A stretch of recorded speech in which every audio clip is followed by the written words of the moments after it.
January 9, 2026, in a Fox News interview that sent shockwaves across the Western Hemisphere, President Donald Trump made an announcement that would forever change U.S.-Mexico relations. For the first time in modern history, an American president openly threatened military ground strikes on a sovereign, allied nation. Not an enemy, not a rogue state, but Mexico, America's third-largest trading partner and neighbor. What you're about to hear isn't speculation. It's happening right now, and the consequences could reshape the entire Western Hemisphere. To understand how we got here, we need to go back just 3 weeks. January 3, 2026. U.S. Delta forces stormed a compound in Caracas, Venezuela. Their target? President Nicolás Maduro. The operation was swift, surgical. Over 100 people died. Maduro was captured, flown to New York, and now faces drug trafficking charges. The world watched in shock as American forces overthrew a sovereign government without a declaration of war, without congressional approval. But Trump wasn't finished. Hours after Maduro's capture, he turned his sights south, Mexico. J.D. Vance said that the message is pretty clear: the drug trafficking must stop. So was this operation a message that you're sending to Mexico, to Claudia Sheinbaum, the president there? Well, it wasn't meant to be, and we're very friendly with her. She's a good woman, but the cartels are running Mexico. She's not running Mexico. The cartels are running Mexico.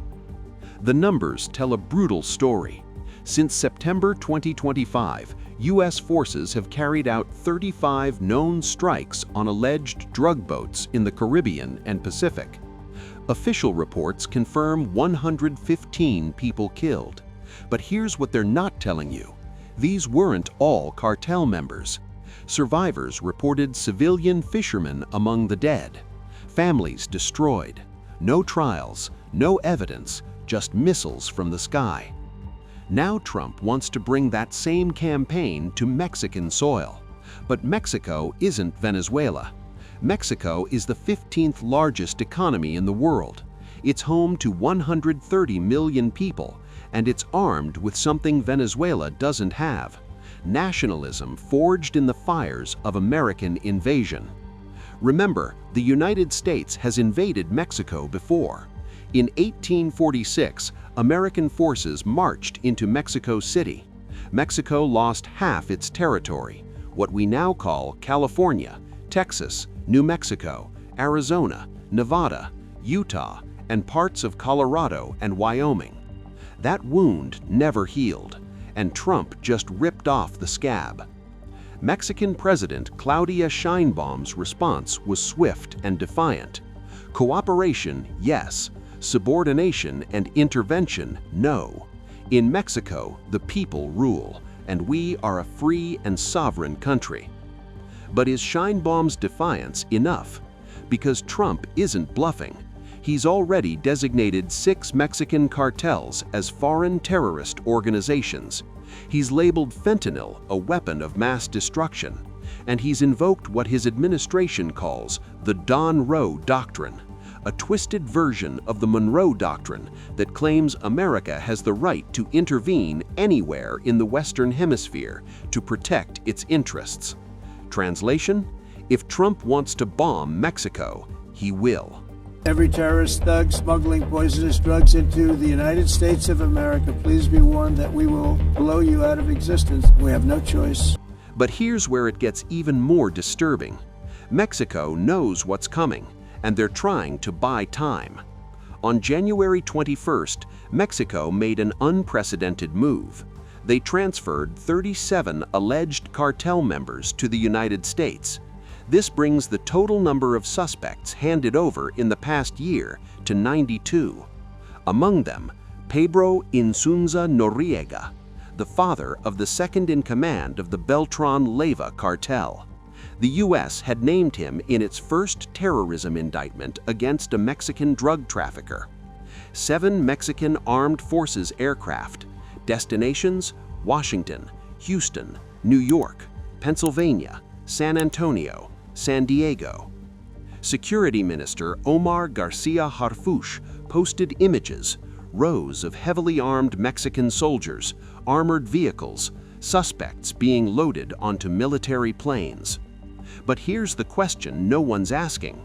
Is Mexico conducting justice or paying tribute to prevent an invasion? Mexican lawmakers are furious.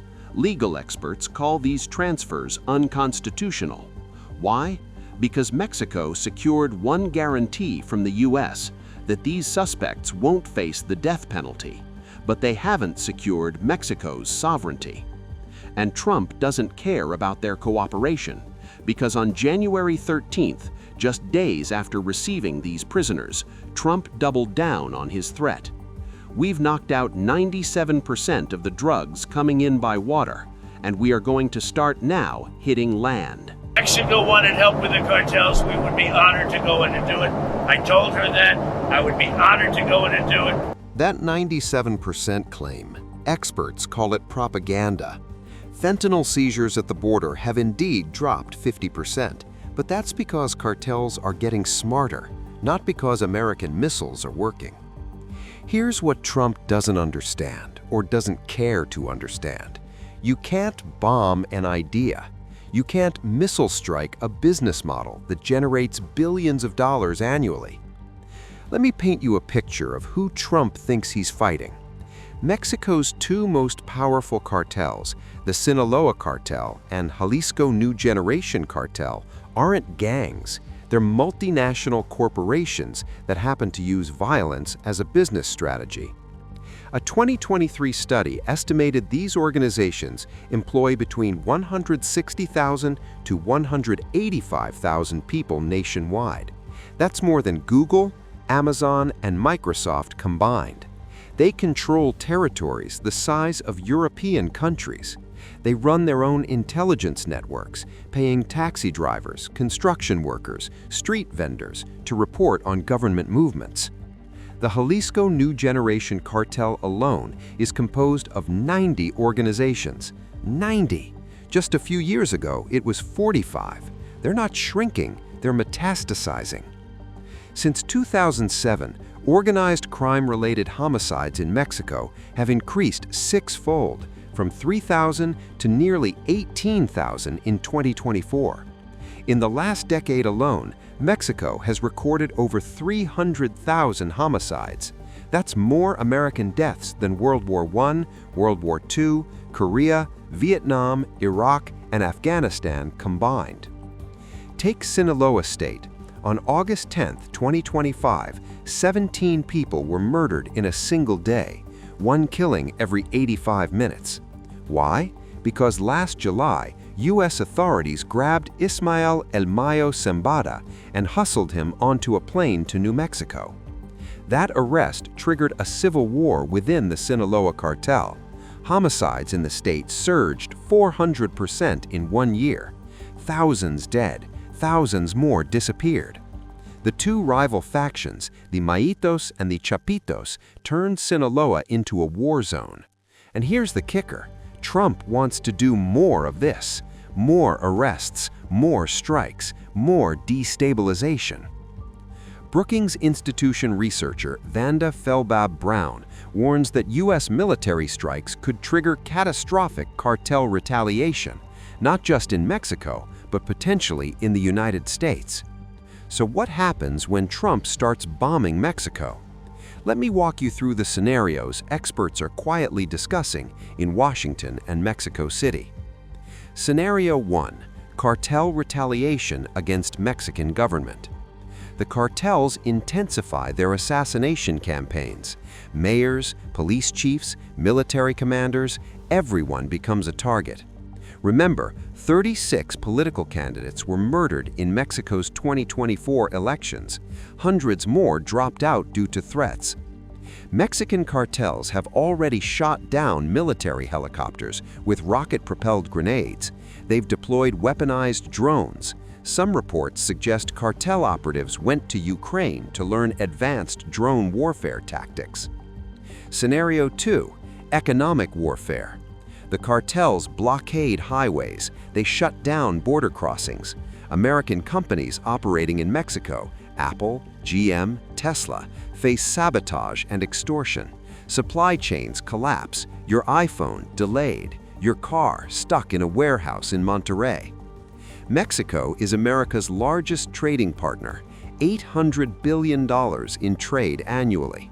A cartel-led economic siege would devastate both economies. Scenario 3, the unthinkable. For decades, Mexican cartels have avoided targeting U.S. citizens in Mexico or America. Why? Because they fear U.S. law enforcement retaliation. But what if they stop fearing? What if they decide they have nothing left to lose? There are millions of American citizens living in Mexico, tourists in Cancun, expats in Mexico City, retirees in San Miguel de Allende. What happens when cartels start viewing them as leverage? And here's the most terrifying possibility. What if cartels retaliate by weaponizing the drug supply itself? Fentanyl can be 50 times stronger than heroin, but there are even deadlier variants, carfentanil, nitazines, that could be swapped into the U.S. drug supply. Experts warn cartels could intentionally spike drugs to create mass casualty events, pressuring Washington to back down. Over 100,000 Americans die from overdoses each year. That number could explode overnight. So where does this leave us? President Sheinbaum is trying to thread an impossible needle. She sent thousands of troops to the U.S. border to intercept drugs and migrants. She's dismantled over 1,600 drug labs in her first year, far more than her predecessor. Mexico seized over 1,500 pounds of methamphetamine just days after Trump's threat. But it's not enough, because Trump doesn't want cooperation. He wants dominance. From Trump's view, this is about American lives. Fentanyl killed over 76,000 Americans in 2024-2025. Parents are burying children. Communities are being destroyed. Something has to be done. But here's the brutal truth. Military strikes won't stop the drug flow. Mexico tried this exact strategy from 2006 to 2020. They captured or killed dozens of top cartel leaders. The result? More violence, more cartels, more drugs. Every expert agrees you can't bomb away a $100 billion industry fueled by American demand.